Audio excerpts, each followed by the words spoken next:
Welcome to the Life Makeovers podcast. My name is Cindy D. Whitmer, and I am the Midlife Makeover Coach, helping you turn your midlife into your best life, one step at a time. Through powerful conversations, my own midlife roller coaster story, and over 3 decades of helping people transform their lives through counseling and coaching, I am on a mission to help you create your own definition of success and happiness. Thank you for being here. Hey, everybody. Welcome to the Life Makeovers podcast. Happy Wednesday to you. Today, I want to share with you one of my favorite books on earth. I don't know when I first heard about it, where I first heard about it, but I have read this book several times, and look at all my little notes, those of you who might be watching this episode on YouTube, because the podcast is available, wherever you listen to your podcast, but also on my YouTube channel. So anyway, check it out, Cindy D. Whitmer. But yeah, the book, The 4 Agreements by Don Miguel Ruiz. And I hope you listened to Monday's short little boost episode where I tell a story about one of my heroes handling a really difficult moment and not taking something personally that was pretty rude. So go back and listen to that if you haven't heard that story. But these 4 agreements that the author Don Miguel Ruiz teach in this book are really, honestly, life-changing agreements that when you make them with yourself, you can be much happier. I promise you. I just promise you, you can be much happier. And so it's worth considering. So let me share these 4 just briefly and get you thinking about it, and let me know what you think about it. Feel free to email me at cindydwhitmer.com or DM me. I'm on Instagram at the Midlife Makeover Coach.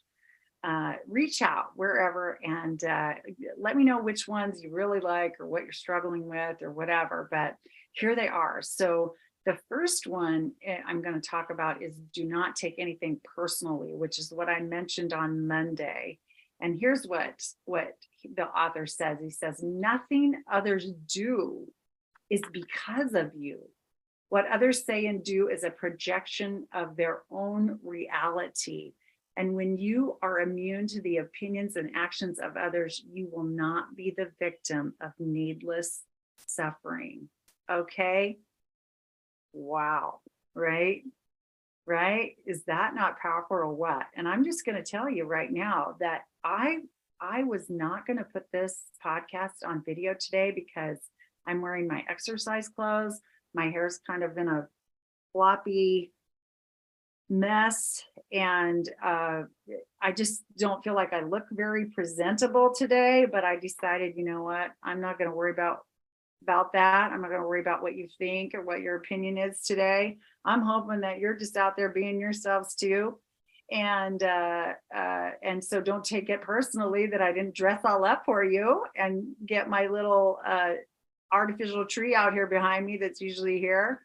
I'm just hanging here. Okay. So, as me and not worrying about that. So, okay. So second agreement. So don't take anything personally. It just imagine if you did that one agreement and not even any of these others, if you never, ever again took anything personally from anyone, how much easier life would get. Right. Okay. But wait till you hear these other ones. Number 2, don't make assumptions. Oh my gosh. What if we weren't making any assumptions in life anymore? Ooh. Oh my gosh, that is a game changer too. He says, find the courage to ask questions and to express what you really want.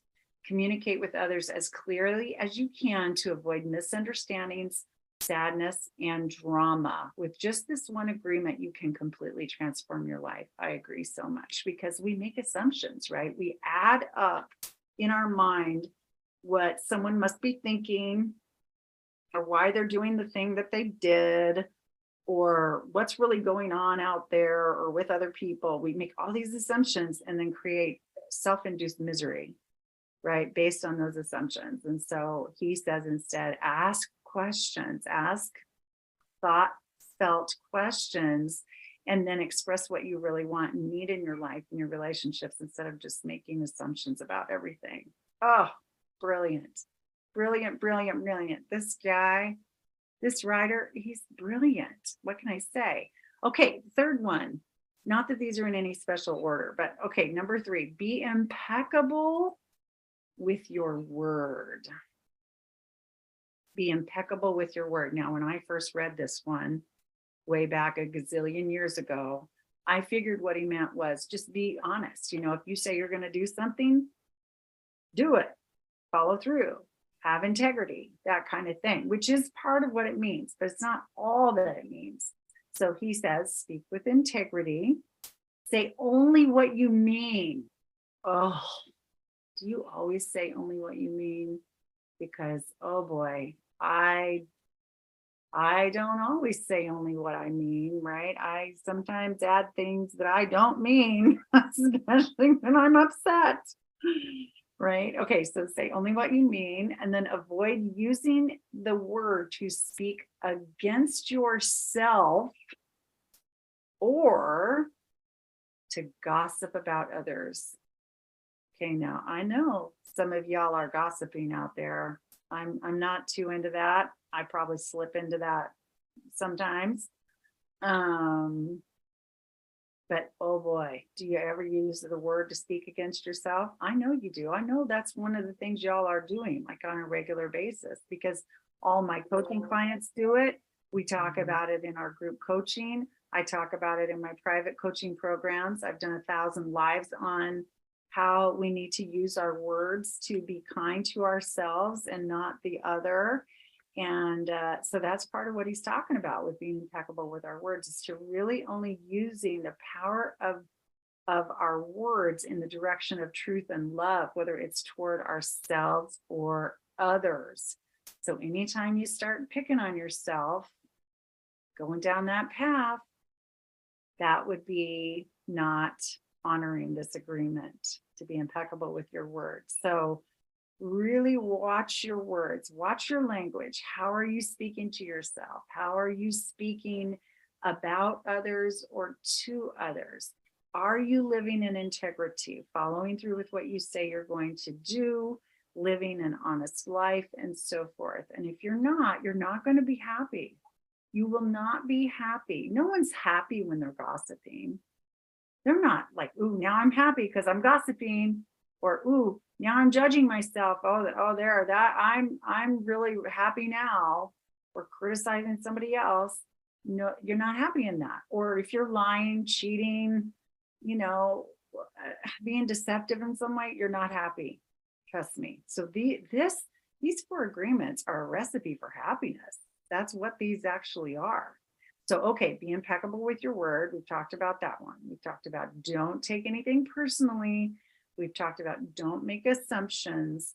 And then the 4th one, it may sound very simplistic and cheesy, but he says, always do your best. Now, we quickly say this to our little children when they're heading off to school, right? Or we did when we had little children. Some of you still have children going to school, but a lot of you don't, right? We say, oh, do your best, just do your best. We'll see you later, or whatever. If you're going to be involved in that sport, always do your best. So we use these words, those 4 words flippantly, right? And easily. But do you ever stop and think about how just in your life right now, today, like this day right now, whatever you've got going on today, whether you're caring for one of your elderly parents, whether you're heading off to the office soon, whether you're, I don't know, you're writing a speech that you're going to give at some big nonprofit organization's fundraiser this weekend, or whether you're having a day to yourself, have you thought about what it would look like if you really showed up at your very, very best? Well, here's what he says about always doing your best. He says your best is going to change from moment to moment. It will be different when you are healthy as opposed to sick. Under any circumstance, simply do your best and you will avoid self-judgment, self-abuse, and regret. So it sounds like to me that the author believes that always doing our best is a lot about our relationships with ourselves and really keeping a positive relationship going with ourselves. And I know not long ago, I shared on a podcast where, we want to, of course, put our best foot forward, show up at our best. But at some days, for some people, their very, very best is just staying in their pajamas all day and binging on Netflix, right? And that's okay if that's your best today, right? Now, if that's your best every day for the next 6 months, I will be concerned for you and give me a call. I can help. But if you need a mental health day, I encourage you to take it. If your best is really just not doing much at all, it's okay. The to-do list can wait.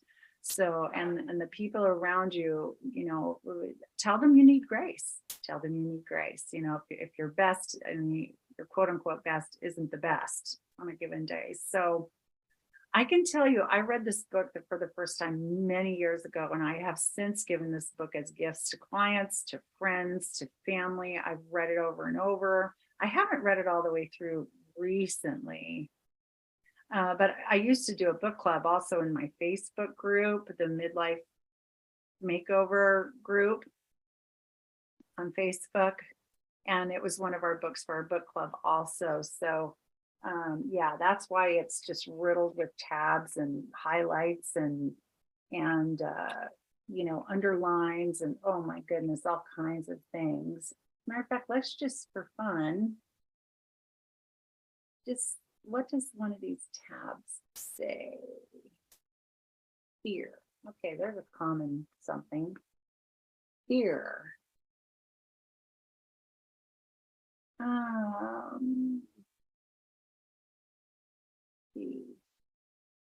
Death is not the biggest fear we have. Our biggest fear is taking the risk to be alive.